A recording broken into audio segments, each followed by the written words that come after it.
wake up. How'd you like to have that in your bedroom every morning? All right. Pretty good, Crystal. Where is that man? You must be very relaxed. Yes. So the title of this talk was given to me, and I didn't quite know what it meant. It says, Staging a Graceful Exit, so I guess I'm done. I really don't believe that staging a graceful exit is how we exit life. My comment is that there is no staging of a graceful exit. I will give you the line I learned at the Experiment in International Living when I was going overseas in 1961 to live with a family in Brazil. Expect the unexpected. I will begin with a story called Alan's story. Alan was a 48-year-old Harvard graduate who dedicated his life to teaching mathematics in elementary schools and high schools in Vermont. At the age of 48, he was diagnosed with metastatic carcinoma of the prostate. He was told he had less than 6 months to live. He died 2 years later. He ran 14 miles every day barefoot. He was a vegetarian. He was a Buddhist. He was a kind and wonderful man. He wrote me a very unusual poem just before he died, for he was my brother-in-law and one of my best friends. Paul took the goat cart. This is called the goat cart. Paul took the goat cart and the goat. Where did he go to? He got the goat to pull the goat cart up the hill. At the top of the hill, Paul put the goat in the cart and said, "Go kart." The goat cart went. At the bottom of the hill, Paul kissed the goat cart good night. Good night, good goat. God is a goat. He takes us up the hill and rides down at our side and sleeps in our arms at night. But he is not calmly.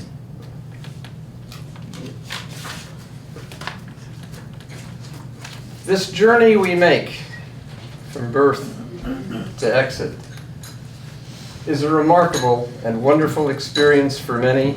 For others, it is filled with tragedy and hurt and difficulty. Each of us comes to this from a different place, for we are beautifully and blissfully unique.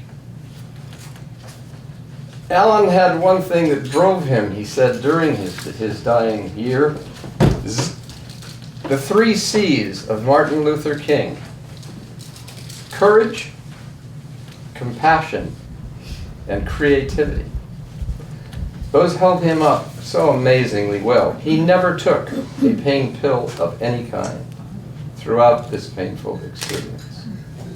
He used his Buddhist faith, his running, his diet, his meditations twice a day. That's how he got there. So this is a process. First of all, you have to have the awakening. You got to understand that you're heading there. Well, I see a lot of gray hair around the room, so I don't think I have to press that point too much further.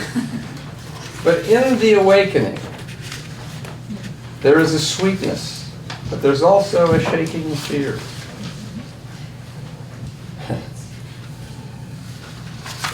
The precepts of Martin Luther King: courage, compassion, and especially creativity, will help us to understand the awakening, to open ourselves to it, and to allow it to begin to flow through us. A major part of the awakening leads you gently to a personal inventory. We have all erred in our lives, and we will err many times more whilst we're here. So we need to take an inventory of that, much as the people in AA do in one of their major steps to recovery. Look at that inventory. Think about the people you may have harmed, the people you may have offended, the things that you may have done that were not right. You list the inventory. You write it down. You face it. And then you begin this remarkable process of the honey-do list. And you take them one by one, starting with the easiest ones and working to the hardest ones until you have completed the list. And then, in the completion of the list, you will have done what I call the apologias, and incidentally, your doctor here can't spell, so you have to correct that. Apologia comes from the Greek meaning of real apology. Heartfelt, thought through, from the heart. I'm sorry. I did you wrong. I hope that in your heart you can find forgiveness, for I need that before I leave this world. The forgiveness has to come within yourself. It doesn't come from someone else. It must come from within you, an understanding of yourself. When you forgive yourself, you can then forgive those who have sinned against you, if that's what you want to call it. You have to forgive others, and you have to forgive yourself if you're going to move on to have what you hope to be a peaceful exit. This is one of the most underused sets of rules in medicine. You have to understand this, not just as doctors, but as patients. Forgiveness, forgiveness, forgiveness. Then comes the sweet meat, the reconciliations, the families who never spoke, who come together and find joy in each other's presence because they have found forgiveness.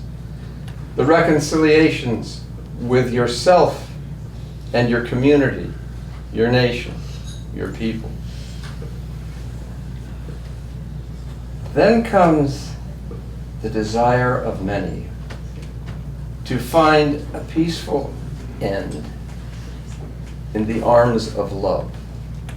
And of all the things that I've asked patients as they have come towards this process, what can I really do to help you at this time in your life? The heartfelt ones say, help me have a peaceful end in the arms of people that I love, surrounded by caregivers I can respect. I'll end this little short session with something called Ray's story. This is back 20 years ago, where I had my office, where Jesper now has his office. There was a private room, and there was a bed there. And it faces towards Peaked Mountain, and the sun comes up over that mountain in the morning. Ray and his wife were in the room, along with Bess Richardson, one of our most wonderful, caring, competent, loving nurses. Isla, Ray's wife, was holding his hand. Bess held a cold cloth on Ray's head.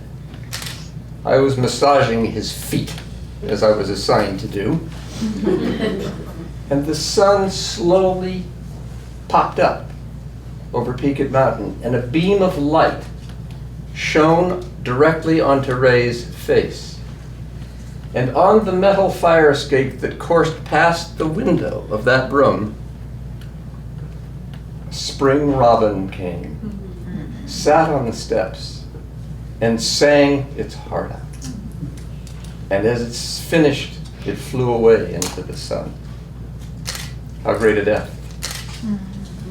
That's the goal where we're heading. I want to leave this open so you may ask me questions at this part. I didn't want to belabor you or blather on. I just wanted to put down the sort of the guidelines. Do you have any questions? Lots to think about. Don't be shy. Yes, ma'am. State your name, please. Jean Albee. How would you approach a family or a person who has shown no desire to talk about what's coming and find out their wishes and their desires and to talk to the family as well? Surely there aren't people out there like that. What a nasty question. How do you start? Anyone want to help her? I have some ideas, but I'd like to know what yours would be. What would you do in this situation that Jean brings up? Come on, we're all family here. Talk. Yes, ma'am. State your name, please. Michelle Gursky. Yes, You just bring it up. It's as simple as that. You nailed it.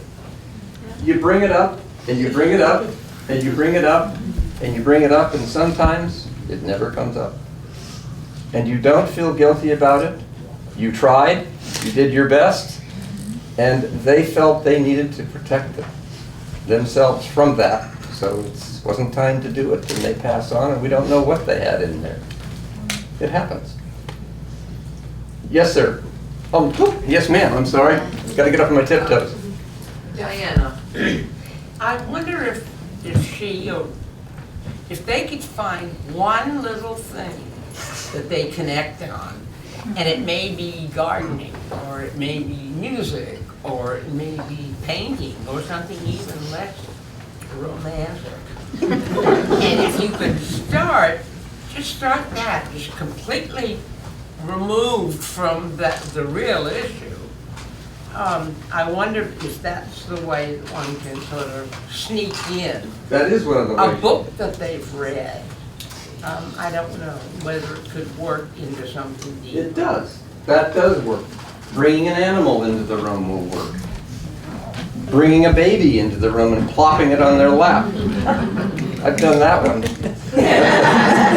Bringing them a cold beer.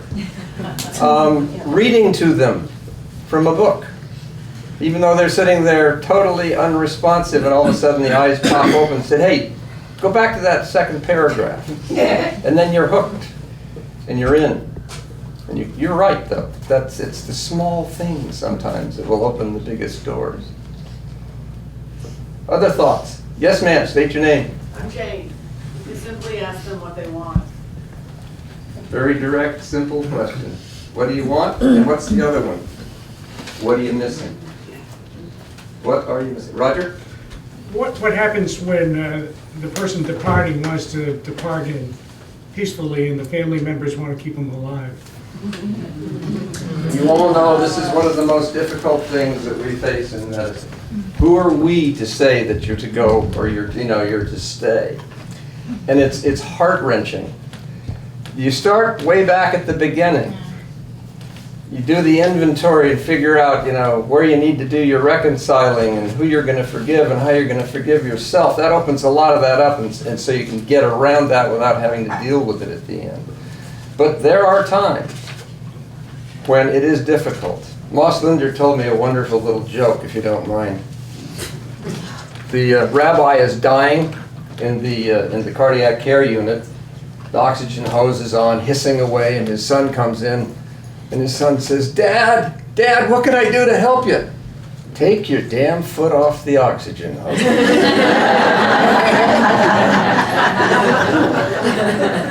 I'll give you one more joke because we need a little levity here.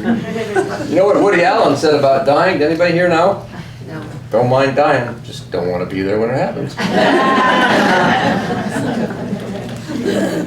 Yes, ma'am. State your name. Martha, what changes have you seen in the public's attitude towards death in the 40-plus years that you've been practicing?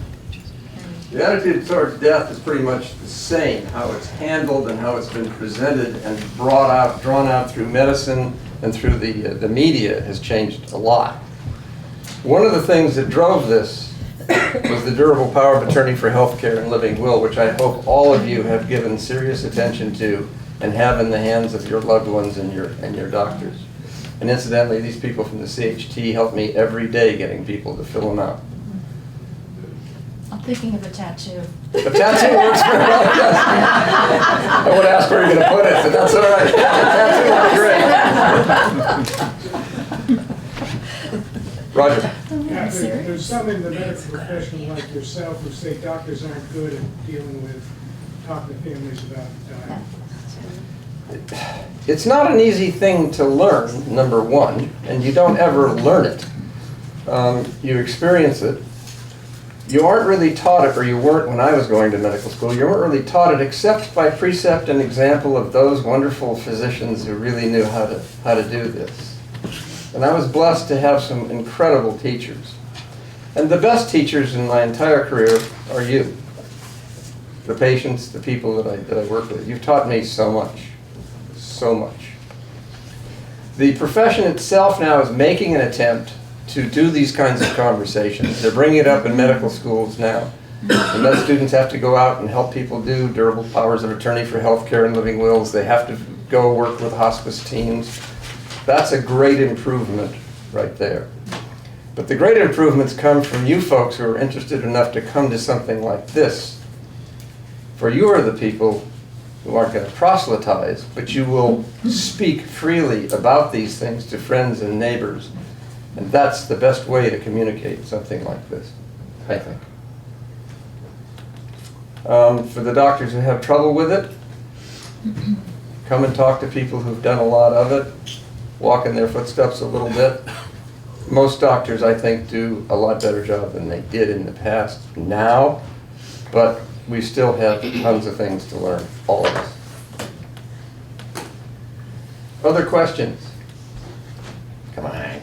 Yes, ma'am. State your name. Andrea, people always ask me what, and I'm not an expert by any stretch of the imagination, I don't know the answer to the question, what is the difference between dying at home and coming to Grace Cottage's palliative care room? Why should they, under what circumstances should they come to Grace Cottage?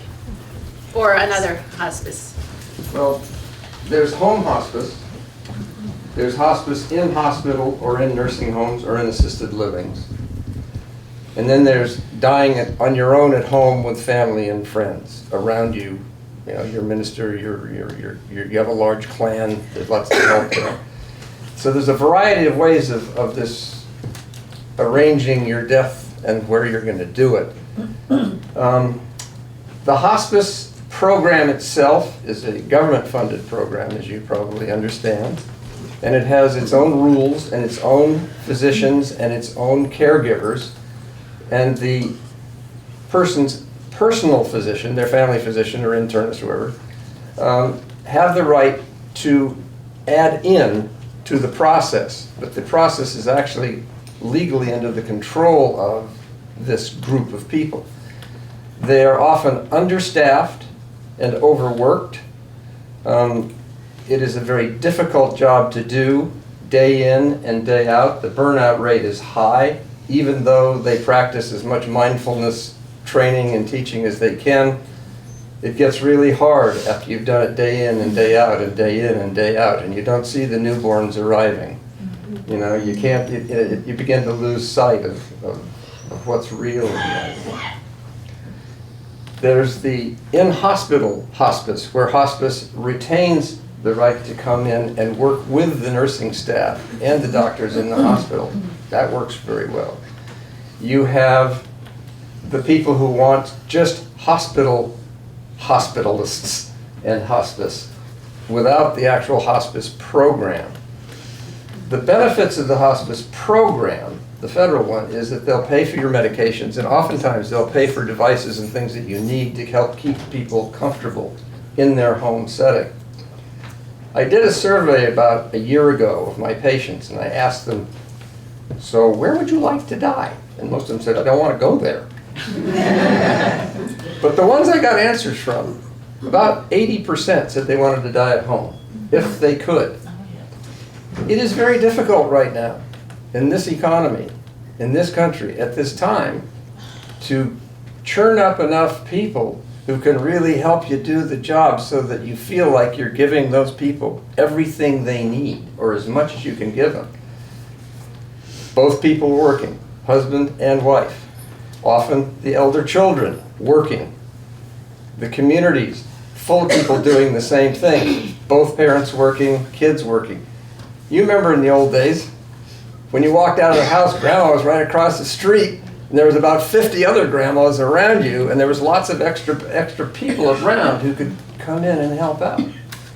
My Irish relatives, man, they feasted on that, literally. Or should I say, drank on it, Bill. But, you know, we don't have that now. And I don't see that that's going to change dramatically. But we need to facilitate everyone who is willing to help out. Sorry. I didn't turn mine off. You've got to really facilitate things for the people who want to do it and want to try it. And even the ones who try it and feel they've been a failure, you got to support them. So you didn't fail, you did everything you could do. You can only do so much. There's only so much you can give.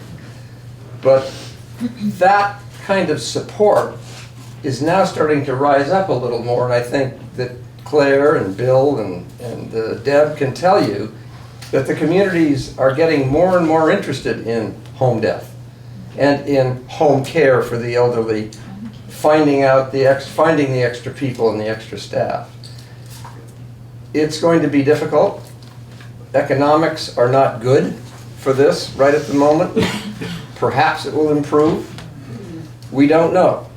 But from your hearts and your wallets, I beg you to consider supporting groups that are doing this kind of work, because it is so needed and so important right now. Just a quick question. You ask a lot of questions. You're not retiring, you're just retiring out of active medical practice, certainly.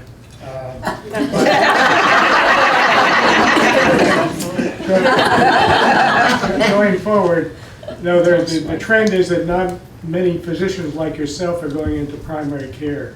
How would you, if you had the power to do it, change that whole paradigm? Well, the first thing you do to change it is we start in the high schools. And we start recruiting young. We recruit our own. And we bring them up and we support them and we expose them to this kind of experience. And I've had the young kids be more insightful than I've ever been about patients sometimes when I've taken them around with me on some of these house calls and things. There's a great deal of learning that can be accomplished on the one-to-one with the generation that will be the physicians and nurses and caregivers of the next generation. We need to pump the money in there, and the doctors have to be willing to give them of themselves to these kinds of people. Fortunately, at Grace Cottage, we have a bunch of doctors and nurses and other caregivers who are more than willing to do this, and we see a lot of it. And it warms the cockles of my little heart to see it, because they're going to do it. They're going to go into medicine. They're going to go into nursing. They're going to go into radiology. They're going to go into hospice care. And they're going to do the job. But it's a long way away from Tipperary, ladies and gentlemen. We got a long way to go before we get to where we need to be in our own community, to have the resources on hand to meet every one of your needs, because every one of you is a deserving human being who should have that towards the end of your life and at the end of your life. Remember Ray's story. Surrounded by love. That bird didn't get there just because it was flying by and needed a new place to poop. It got there because something brought it there that's greater than us. Yes, ma'am. Andrea, people say they don't want to leave Vermont and establish residency in another state because of our physician-assisted suicide. I know we're not supposed to call it that, but can you speak about that?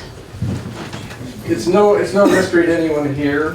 Through the generations, back when man first cracked two rocks together and made the first poultice of something that was toxic, doctors, caregivers, shamans have used medicines to ease people out of life. There's no doubt about it. Read the history, look at the books, it's been there. I do not believe in the legislation of these things, but it was legislated. And it is now a law in Vermont that if you are determined to be terminally ill and have less than 6 months to live, and you are in pain that is not being controlled by that which the doctors can offer you, or you are suffering emotionally to such an extent that it cannot be relieved, the doctors, 2 doctors, visit with you, each separately, drawing their own conclusions. They then meet with you and the family and decide if they meet the criteria of the law. And in that case, one doctor writes the prescriptions for the medications.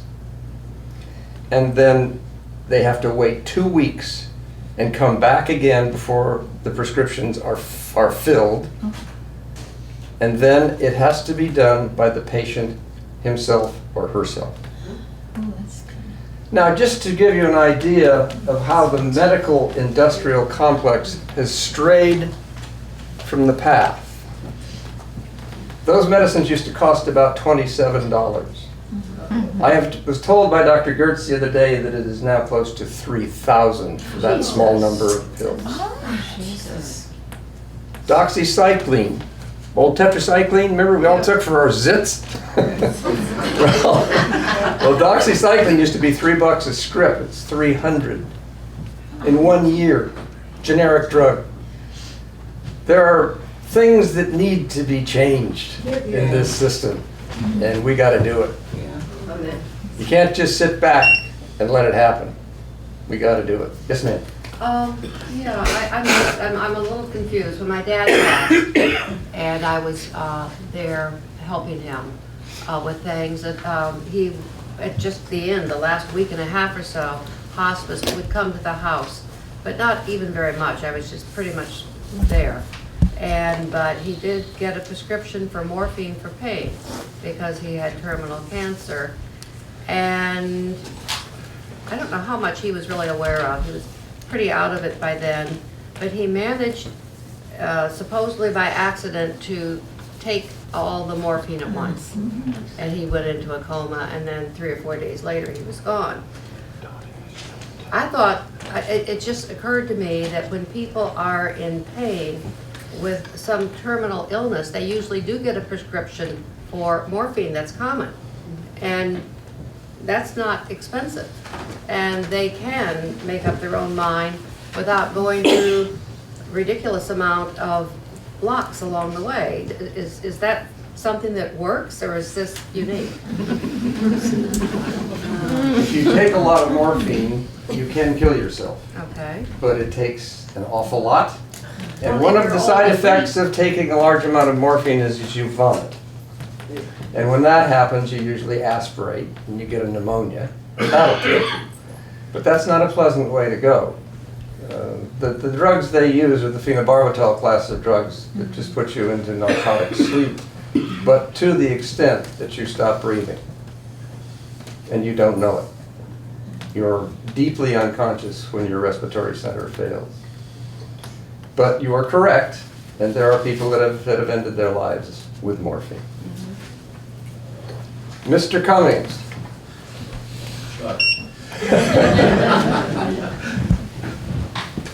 Do you believe that many people wait to die until they see a certain person?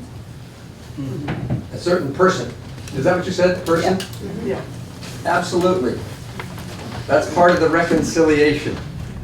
That's that little piece. If you haven't done your homework, the reconciliation sometimes doesn't come to your door, but when all of a sudden the son who has not spoken to you in 50 years appears at the bedside, I've seen people open their eyes and smile and die. They were hanging on and hanging on and hanging on. You know, the will is a mighty instrument. You know, it blows a big horn. Yeah, yeah.